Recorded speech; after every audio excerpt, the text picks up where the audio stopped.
আজ একটা মেকআপ করেছি। মেকআপটা ওয়াটারপ্রুফ হয়েছে নাকি সেটা তোমাদের সাথে আজকের ভিডিওতে দেখাবো। সোয়েট প্রুফ অবশ্যই হয়েছে, কেননা সোয়েট যখনই হচ্ছে তখনই দেখো ফাউন্ডেশনের উপর থেকে এরকম পদ্ম পাতা বা সরি কচু পাতার উপর যেরকম ড্রপ ড্রপ ড্রপ ওয়াইজ হয়, সোয়েটটা কিন্তু সেরকমভাবেই হচ্ছে। তো সোয়েট প্রুফ তো অবভিয়াসলি হয়েছে, কিন্তু ওয়াটার প্রুফ হয়েছে নাকি সেটাই আজকের ভিডিওতে দেখাবো। এই যে আমি নিয়ে চলে এসেছি, এর মধ্যে আমি আমার ফেসটাকে ধোবো।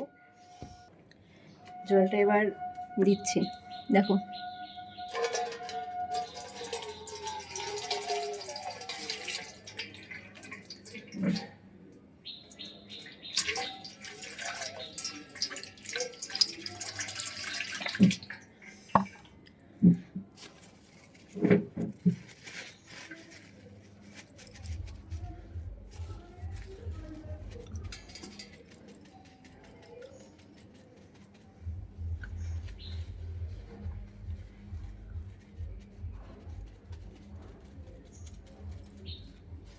দেখো মেকআপ উঠছে, উঠছে না, মেকআপও উঠবে না।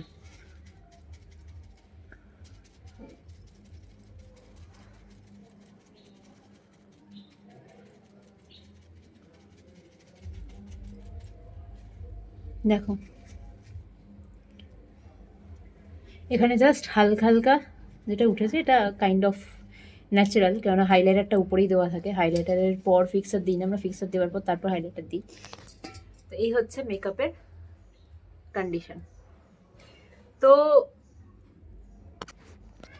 বিউটি লক টেকনিক যেটা বেরিয়েছে, beauty lock technique actually prosthetic মেকআপের জন্য বা 2-3 দিন মেকআপ স্টে করতে হবে, হেভি শ্যুট চলছে, মানে সিনেমা শ্যুট চলছে, মেকআপ একদম পুরো ড্র্যাগ প্রুফ রাখতে হবে, সেই জন্য বিউটি লক টেকনিক ঠিক আছে। কিন্তু ব্রাইডের জন্য আমার কোথাও কি মনে হয়েছে বিউটি লক টেকনিক দরকার নেই। আমরা এতদিন ধরে যেটা ওয়াটারপ্রুফ সোয়েট প্রুফ মেকআপ করে আসছি ব্রাইডের জন্য, সেটাই কোথাও না কোথাও গিয়ে ইটস এনাফ। একটা ব্রাইড সন্ধেবেলা মেকআপ করছে, সেটা সে পরের দিন পর্যন্ত বিদায়তেও সেই মেকআপটা ক্যারি করে তার শ্বশুরবাড়িতে গিয়ে মেকআপটা তুলতে পারছে। তো এর থেকে আর বেশি কিছু কি চাই জীবনে? মানে যত বেশি কেমিক্যাল প্রোডাক্ট, যত এত বিউটি লক টেকনিক ফেকনিক এত কিছু বেরিয়ে গেছে, যত বেশি কেমিক্যাল তোমরা স্কিনের উপর ইউজ করবে, তত কিন্তু স্কিনের 12টা বেজে 13টা বেজে যাবে। তো আমার নিজের স্কিনটাকে সুন্দর করো, নিজের বিয়ের দিন একটা সুন্দর মেকআপ করো, সেটাকে বিদায় পর্যন্ত বা শ্বশুরবাড়ি যাওয়া পর্যন্ত ক্যারি করো, ব্যাস দ্যাটস ইট।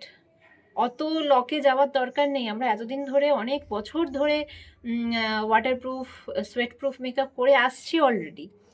যারা যারা ব্রাইডাল বুকিং করতে চাইছো 6 মাস আগে আমাকে বুকিং করে নেবে, যারা যারা পার্টি মেকআপের বুকিং করতে চাইছো 3 মাস আগে বুকিং করে নেবে, যারা আইল্যাশ এক্সটেনশন বা নেল এক্সটেনশন বা মেহেন্দির জন্য বা পার্টি মেকআপের জন্য মেহেন্দির জন্য বুকিং করতে চাইছো, তারা হচ্ছে 1 মাস মানে 15 দিন থেকে 1 মাসের মধ্যে আগে বুকিং করে নেবে, ঠিক আছে? আর যারা যারা মনে করছো যে একজন ব্রাইড যে আমার পার্লার থেকে পার্লার সার্ভিস নেবে, যে আমার কাছ থেকে ব্রাইডাল মেকআপ করবে, তার মায়ের হয়তো পার্টি মেকআপ কি তার বোনের পার্টি মেকআপ এরকম মেকআপ থাকবে, মেহেন্দি থাকবে, নেল এক্সটেনশন আইল্যাশ এক্সটেনশন থাকবে, সবটা থাকবে, তাদের জন্য থাকবে কিন্তু একটা হিউজ হিউজ হিউজ ডিসকাউন্ট, মানে একটা লেভেলের ডিসকাউন্ট আমি দেব তাদের জন্য। তো যারা মনে করছো যে আমাকে বুক করবে as a bridal makeup artist, then you can book me. আর যারা পার্টি মেকআপের জন্য বুকিং করতে চাইছো, একজনের পার্টি মেকআপে সাধারণত আমি যাই না, তো মিনিমাম 2জন হলে অবশ্যই তোমরা যদি মিনিমাম 2জন এক্সক্লুসিভ পার্টি মেকআপের জন্য বুকিং করো তো অবশ্যই তোমরা করতে পারো। কিন্তু একটু 3 মাস আগে আমাকে বুকিং করলে ভালো হয়। যদি 3 মাস আগে না করতে পারো, 1 মাস আগেও আমাকে জানাবে, যদি আমি সেই ডেটে ফাঁকা থাকি অবশ্যই করে দেবো। তো চলো আজকের জন্য টাটা, বাই বাই, আবার দেখা হবে অন্য কোনো ভিডিওতে। আর আমার লাইভ যেটা আমি আজকের মেকআপের লাইভ করেছি, লাইভটা তোমরা কি দেখে নিতে পারো, আমার প্রোফাইলে লাইভটা কিন্তু অলরেডি করা আছে। লাইভ এখন 90 দিন পর লাইভ কিন্তু অটোমেটিক ডিলিট হয়ে যায়, তো 90 দিনের মধ্যে দেখে নিও। আরশিয়া ঘোষ আমার প্রোফাইলের নাম, ওই প্রোফাইলে লাইভটা কিন্তু করা আছে, তোমরা লাইভটা দেখে নিতে পারো। টাটা।